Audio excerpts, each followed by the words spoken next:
y lo deja llegar. Le saca un flycito por el jardín derecho, la pelota va a pica en zona buena, se va a ir arriba Industriales, entró una, entró otra. Industriales marca 2, estas son de Yonder y están dándole un vuelco al marcador en este cachumbambé de azul a rojo. Es ahora Industriales el que va ganando el juego. 7 carreras por 6, se la dejó caer, ya decíamos que esa es la especialidad de Torriente. ¿Qué marca ahora? Well, that's a, you know, every child he playing in Havana, he want to play with that team. I have the opportunity to play with them and won the championship with them, so it's kind of like, you know, it's not too many people can say that. So, you know, it's really fun, and I'm happy to that opportunity, especially when I have my child and my family, they support me, and my friends. The way I make that decision was like, you know, it's kind of like I don't really see myself to be successful in Cuba the way I want. I don't know anything about the United States, so it's kind of like I make a decision because I want to change my life. That's the really thing. That's the first thing I really think.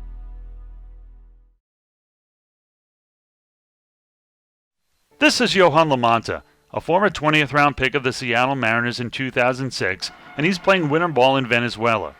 Lamonta, who currently plays in the United States for the Sugarland Skeeters in Texas, is originally from Havana, Cuba. Now in his 11th year as a professional baseball player in the U.S., his journey was a long one. For those who work, play, or just love the game of baseball, we all have the passion for the game. Lamonta's desire, however, was so much more. Would you risk your career, your freedom, or even your life for the love of the game? Most of us would not. But for Yohan Lamonta, baseball is life, and he had to leave friends, family, and his whole life behind him to pursue his passion and his dream. Really, when you make a decision like that, it's just, you cannot think in negative. You have to think like everything's gonna be right, everything's gonna be fine, because you don't know what's gonna happen after. You know, even before I made that decision, I don't even think about where it's gonna be, if you're gonna have the opportunity to play there. I think like for me to come to the United States, I'm gonna have more opportunity about everything. It's not only about baseball, yeah, because that's the first thing I came to the United States about. You know, to meet people, to see different stuff, to know more about everything else. So that's why I really make that decision, you know, and don't think about anything else. Leaving Cuba is not an easy task, even in this day and age with some recent sanctions lifted. He had to take a boat, and a small one at that, with more than 30 other people. Along for the ride was also other men, women, children, and baseball players, including current Washington Nationals infielder Yunel Escobar. The ball is, well, like I say, it's kind of small ball for so many people. And they have a 3 motor. One motor is they break one motor. They get so close to the beach, and it's one motor is kind of, they broke one motor, so it's kind of like we ride with 2 motors. And that's the other thing that's why we take so long, because we had to ride the ball like really slow. That way we can make it. It was scary, because for me that was the most dangerous time in my life. Like I can say I'd be really close to death. At some point, like you get in the ball and you don't know where you're gonna be, where you're going, and you don't know if you're gonna get safe. So it's 90 miles, but really we don't ride 90 miles. We ride like 120 miles with 36 people and 32 feet boat. It's kind of like a lot of people for a small boat. It's kind of like everybody gets scared in that moment, because you can see the weather was really bad, because we left in October. It's like a hurricane season in Cuba. You always pray for get safe where you're going, but you don't know. So it was really dangerous. For me, that's one of the most scary moments in my life.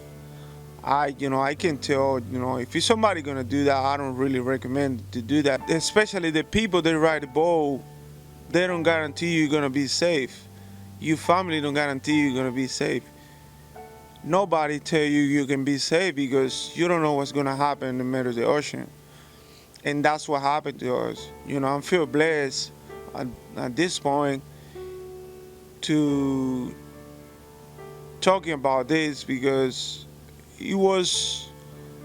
It's just now because I made it. Just because I was so scared. Sometimes I don't really like to talk about stuff like that because they bring me a lot of memories. My body's getting a little bit itches because I still remember everything. It's still right now. It's in October. It's gonna be 11 years right after when I escaped, and I still remember every single moment for that day. So for that 2 days, because it was 2 days, it was really dangerous. For me, if somebody asks me if I can do it again, I say no. I be honest, it's like I probably stay because nobody know what's gonna happen. Just when you really what's gonna happen when you in the boat, when you in the middle of the ocean, like where you cannot see anything else. The only thing you can see is water in the sky. That's it. And then the only thing you can do is pray and ask God for help. That's it. With the U.S. shore just 90 miles away, you might think taking a boat is a short ride to freedom. So just bringing more than your belongings for your new life would seem to be all you would need. What if you didn't know what might happen, though? And a normal hour-and-a-half ride would take 2 days through treacherous water on a small 3-engine boat in the middle of the ocean that would leave Johan Lamonta and all the others stranded for 2 of the longest days of their lives. When you're in the middle of the ocean, that's what happened to me. When I was in the middle of the ocean, I just think about, then when I'm gonna see the United States, because that's what I think. You get in the boat and you think it's gonna be like a cruise. It's gonna be like an easy ride. It's not like that. It's dangerous. It's really, really dangerous. And then I don't drink, I don't eat for 2 days. And right after I get in the boat, I was like really, really tired and exhausted because I didn't eat for 2 days. But in the moment, it's like you don't really think about that. The only thing you can think is like if you're gonna survive or not. At that point, like you can see so many highways, the ocean is really, really bad, raining, storm. So Johan and the rest finally escaped after being stranded and having 2 days of no food or water, seasickness, and a failed motor on a small boat that took forever, but they finally arrived in the United States. Would they be accepted after all they went through? After all that, what if they're forced to return? They would certainly all see jail time and the baseball players would all be banned for life, like so many others before them who tried to escape. Right when everybody get out the boat, the Coast Guard, they went to the beach we get there. And they kind of like, we told one guy, he speak a little bit English. And we told them, hey, tell them if they try to take you to Cuba, everybody gonna jump from the boat. Nobody wanna go back to Cuba. And the guy he say, well, no, you guys safe now. You don't have to worry about anything else. Welcome to the United States. That's when everybody gets so happy, especially me. With the recent Cuba-U.S. relations improving and Lamonta's long journey to get here, would he consider going back if allowed after all he went through? He still has friends and family there, but why go where you're not wanted? Would he still want to help if allowed to travel freely between Cuba and the U.S., lend a hand to the game he loves, and the people who were not as fortunate to get out? He could help them build a better life through trying experiences. After all, everyone else can, including big league starts for the Dominican Republic. They go back in the off-season.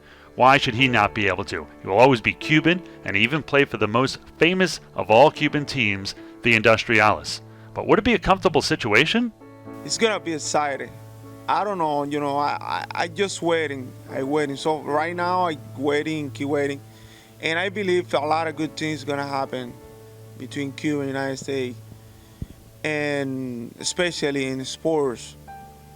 In baseball, if that's happening, if what I believe that can happen, it's gonna be great because now the Cuban play, they can come to United States, but they can go back to Cuba. So it's not like you get, if you want to live in the United States, it's gonna be fine. But if you don't, you can go back and spend time with family. Like everybody do. Everybody do that. Everybody, you work hard for something. You work hard to try to help your family and spend time with them. So it's been hard. It is hard, especially when you're away from your family. Even if you're doing good, you still gonna miss family. You still gonna miss friends. So for me, if you have opportunity to work for any organization and work there, it's gonna be great because that way, I can be home, and I consider the United States home. This is my home right now. But I mean, like, to be back and have opportunity to go to the field when I play the game for the first time in my life, this is gonna be awesome. So the only you can do is pray and ask God for help, and that's what I did. So that is what someone does who truly lives and almost died for the love of the game we all take for granted.